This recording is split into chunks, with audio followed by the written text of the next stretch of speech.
Genappe est l'entité la plus grande du Brabant wallon en termes de superficie. C'est dire si les balades permettant de la découvrir sont nombreuses. Et pour y circuler, on abandonne la voiture s'il vous plaît. La commune met en place des dispositifs réservés à la mobilité douce. On est en train de travailler sur le plan communal de mobilité qu'on termine à l'heure actuelle. D'ici quelques mois, ça devrait être à l'enquête publique.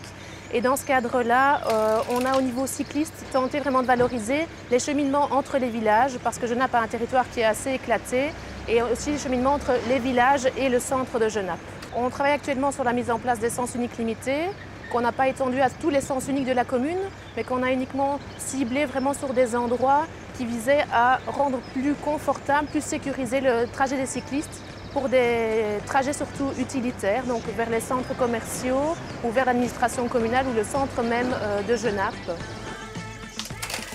Les automobilistes ne doivent donc plus s'étonner de croiser un cycliste dans un sens unique puisqu'il a parfaitement le droit dans certains cas de l'emprunter. C'est l'une de ces prérogatives auxquelles les conducteurs de véhicules doivent être vigilants.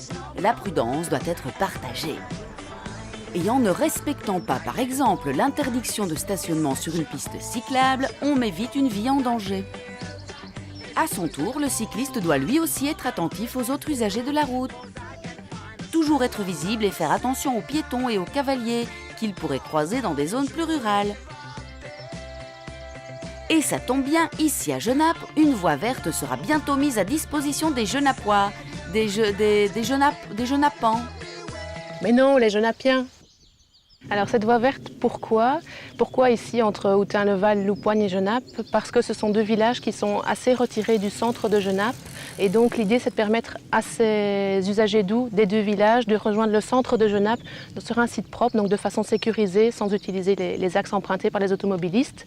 Ce que les autres villages peuvent faire parce qu'ils bénéficient du passage du Ravel chez eux et ici pas. On est dans la perspective cyclotouriste, le cadre est hyper agréable, mais je pense que c'est aussi un moyen pour ces personnes des deux villages de rejoindre vraiment, que ce soit l'administration, les commerces, vraiment d'utiliser de cette façon plutôt utilitaire que uniquement cyclotouristique.